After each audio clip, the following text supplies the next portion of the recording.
So, speaking of binge eating, the meltdown that caused the depression and weight loss of the sizzling, scandalous report the World Health Organization put out about the link between processed meat and bacon. After that happened, there was an outcry.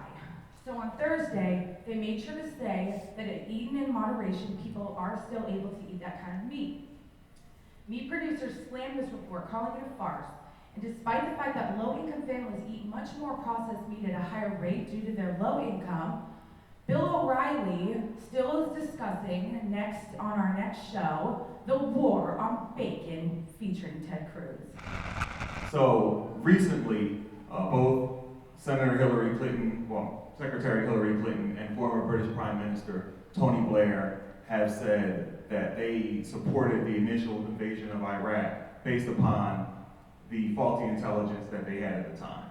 And it's a lie. And I know this because at the time I was in the United States Marine Corps, and I attended a briefing in which it was made very clear to us that the Iraq Army had suffered a 90% loss in military-grade equipment, a loss in which they had yet to recover from at the time.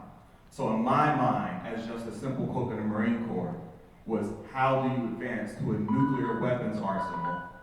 I'm here to talk to you about fake national holidays. I'm sure you've at least celebrated one or heard of one. It seems like there's an endless list of days, every single day, that you can celebrate for anything. And it seems like it's going to be bogged down with like other holidays and making you confused about which one is I can show up to work, and which one I can go to school, and which one I can't. So it's one of those things where even brands are jumping on the bandwagon, and they're even creating days so you can celebrate and you can buy into their products.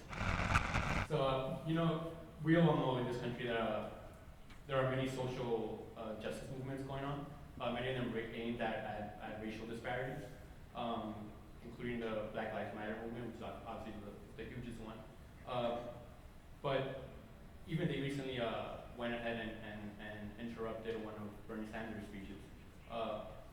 But in a country with a history like ours that has, Jim Crow laws after the abolition of slavery, with the redlining of the housing market after World War II, and now the mass incarceration of disproportionate mass incarceration of the Black community with the drug war, we have to question any movement that tries to solely attack just the racial disparities of the time, of the day, and turn to maybe a more permanent objective, which is where reparations come. Reparations is a solution that will force us to basically reckon with our racial past, our dark racial past and our present.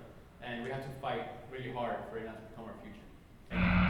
If you've ever had low back pain, thousands of Americans have, most of the time you go to your doctor, they send you to a specialist, that specialist sends you to a lab, you end up getting an expensive MRI, and you may or may not get better.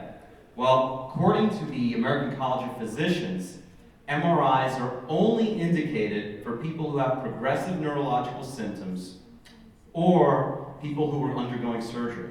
So even if you have back pain, unless you're having symptoms like tingling, or numbness, or muscle wasting, or weakness, or unless you're going in for surgery for sure, you shouldn't be getting an MRI.